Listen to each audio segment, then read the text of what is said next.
and welcome to my YouTube video. In this video I'm going to show you why I hate I-cord cast-on and what I do to avoid it to get the same look. This is a sample of an I-cord cast-on and I'll go over in detail what it is I don't like about it.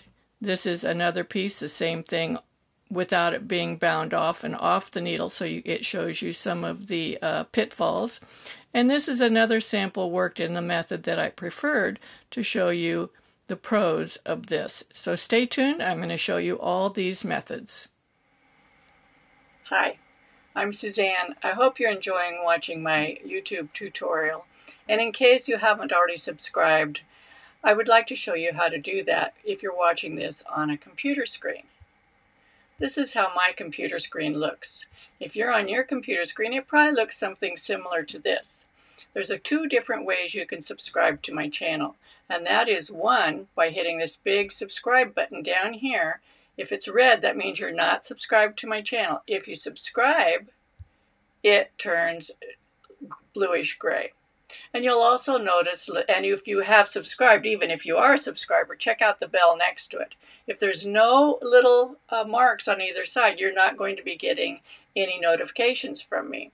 If you click on the bell, you have the choice to get all, personalized, or none notifications when I make a new video. If you would like to get notifications from me, make sure that the all is clicked and you see those little vibration marks.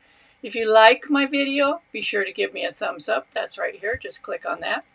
And if you'd like to share my video with your friends, you hit the share button and you get this little drop down here. You can share, embed in any page, if you have a blog or some other social media thing, Facebook, Twitter, Blogger, Reddit, Tumblr, bunches of choices here, all kinds of choices. Or you can just copy the web address and you can even email it to a friend, send it in a text message, and share my video. So thumbs up, subscribe, share, and now we'll go back to the video. Thank you. The first method that I'm going to show you is the traditional I-cord cast-on. So let's say we want an I-cord that is 3 stitches around for the cast-on. We will actually need to cast on 4 stitches to make a 3-stitch I-cord. So we're going to cast on 4.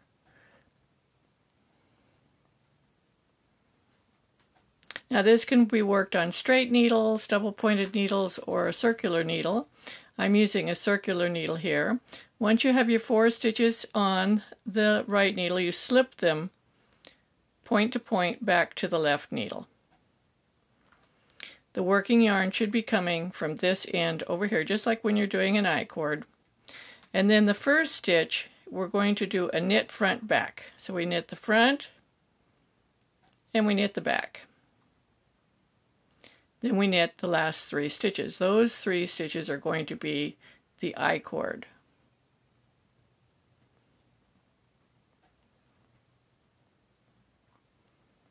Then we're going to slide 4 stitches back to the left needle. The first of the 4 is really not part of the I-cord. It's the part where we're making the new stitches of the cast-on. We knit front back.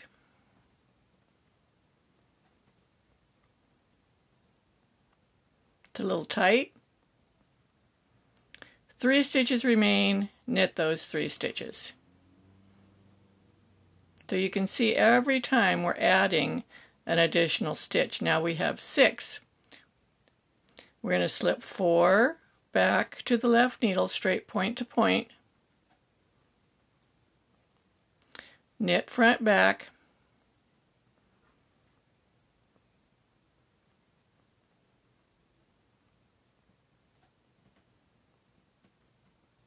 Tighten those up. Knit the last 3 stitches.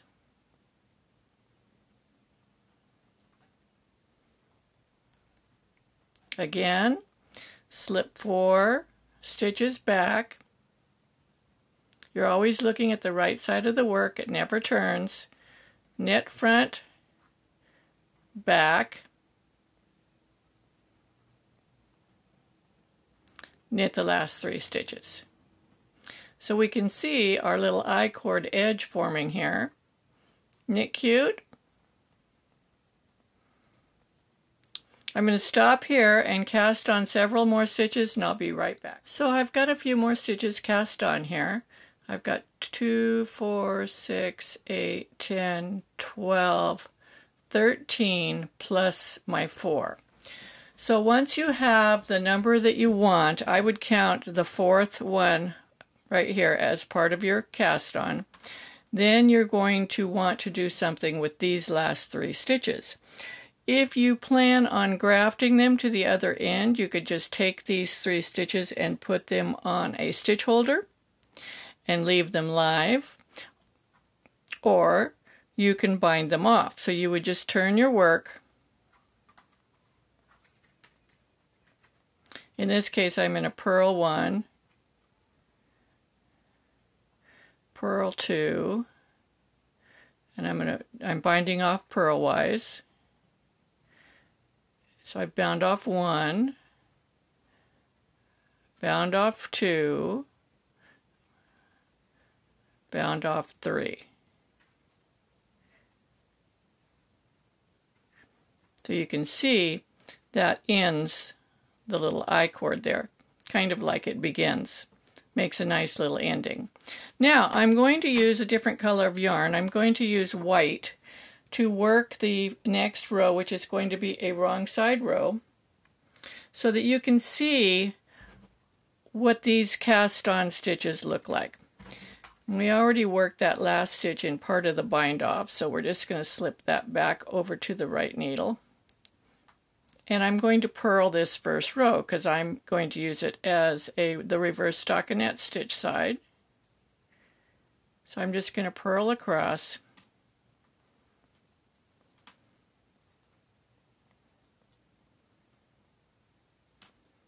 And then we'll knit a row also. Just so you can see what that first row is going to look like. And why, I'll show you why it looks the way it does.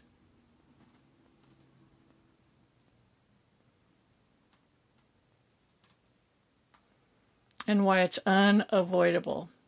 This is my least favorite way. In fact, I avoid doing an I-cord cast on in this manner because of the pitfalls, which I'll show you in just a minute. So we're just going to work across here real quickly. It's the same with your continental or English. It's not about how you knit the stitches, it's how you do the cast on, making the I-cord.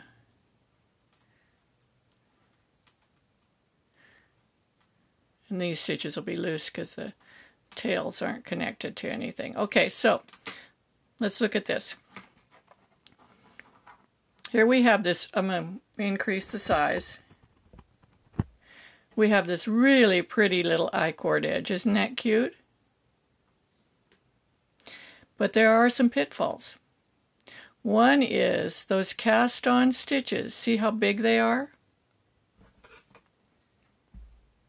These green stitches here were the cast-on. See how they're huge? That's unavoidable. And the reason is that because you're pulling the yarn across the back from this last stitch over here to this stitch, and this stitch can pull yarn from here. So you can see this yarn right here, what happens to it when I pull on it. It'll shrink up this stitch right here. See that? How it pulled it up? I actually pulled this stitch up right here. Let's pull on this one. Watch this stitch right here. See it get smaller? So what happens is when you have your work this way and it gets pulled on this way, it pulls the yarn from these stitches up into that cast on row, and they're very, very enlarged. Here's a sample of one with more rows worked in the white, but see those enlarged stitches all along here. And I just don't like that. Another thing that happens is you cast on one stitch for each stitch that you're going to be knitting this way. So these stitches are knitted across this way. So you're getting a rows per inch gauge here, but you're getting a stitches per inch gauge here. In this case, I'm using worsted weight yarn and a US size 7 needle. So I'm getting 7 rows to the inch and 5 stitches to the inch. So you can see how it pulls in. There's not enough give in the cast on. And if you were to do this around the bottom of a sweater, it would pull in the bottom of your sweater. Now around a cuff, it's really no big deal because you want your cuff to be nice and tidy anyway. But I find these in large stitches unacceptable. So there's 2 other ways that you can do an I-cord cast on. The first one I'm going to show you is my favorite. You start with an I-cord, and this is a 4-stitch I-cord. Now, you can choose, for example, let's go back to this one. We see that when we do the knit front and back in that first stitch, it makes the I-cord look like it's going in this direction. Do you see the V's? When you start with an I-cord already made, you can choose which direction you want the first set of V's to go. If you want them to go from left to right, these are going from left to right, then you would pick up in the row behind. So you would pick up the leg all along like this. And that would make, you can see that makes the visible set of V's going across this way. If you want your V's going in this direction, then you would pick up this leg. So you have a choice. And if you're doing cuffs or something like that, you can make one go in one direction and the other go in the mirrored direction. So let me use my working needle and my green yarn. Let me break this. And let's take a look at how this is done.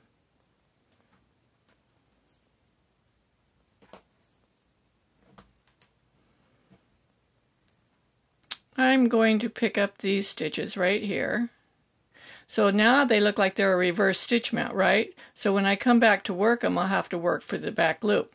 If instead I chose these stitches to pick up, you can see that they have the correct stitch mount, so I'll work them through the front. But it doesn't really matter. It depends on which way you want the V to go. I'm going to show, just as an example, picking up this row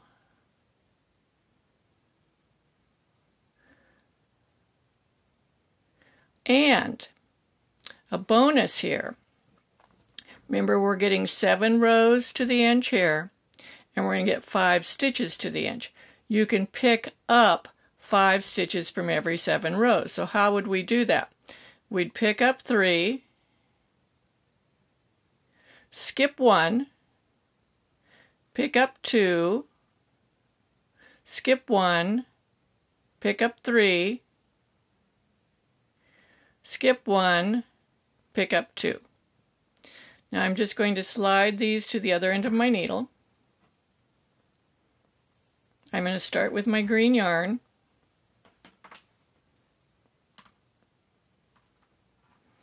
And because these are a reverse stitch mount, that means I'm going to work them through the back loop. So I'm just going to knit through the back loop so that I'm not twisting the stitches on my first row. And this is something you'll often see in the other, the first example I showed of the I-cord cast on. Some people will try to knit those stitches through the back loop to make them look smaller. And what happens then is you end up with the first row being a row of twisted stitches, which, if I were to see your sweater, I would notice them immediately. They stand out like a neon light to me. Other people may not notice them.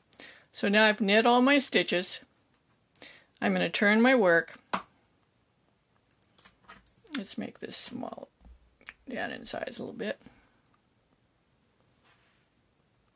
I'm going to work the next row.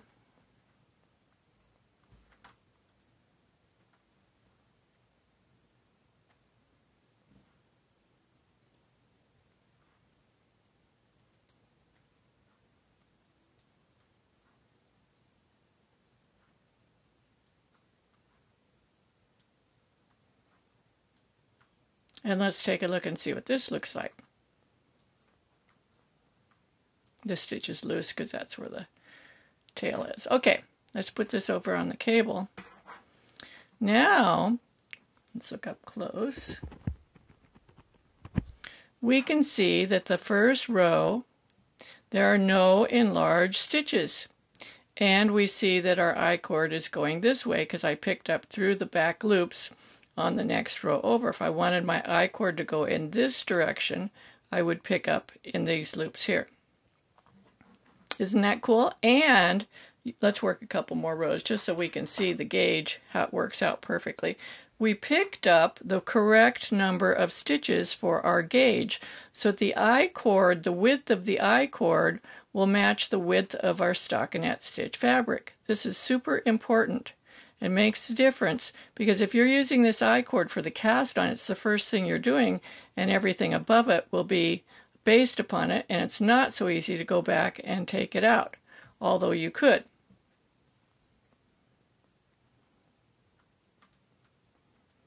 Let's do one more.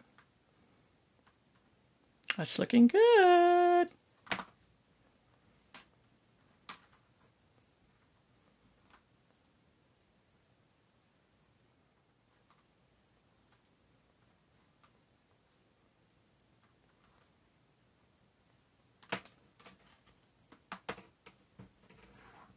This looks good.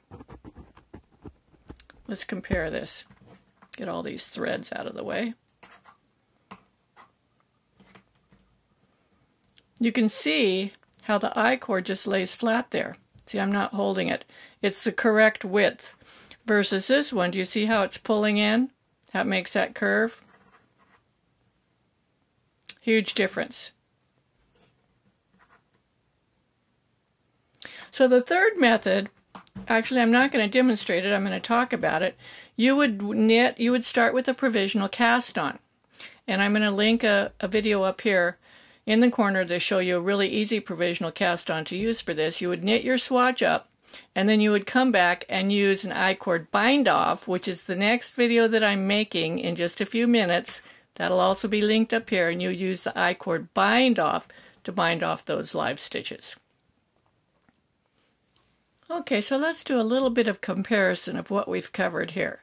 First, we talked about creating the I-cord cast on. So you're making stitches as you go.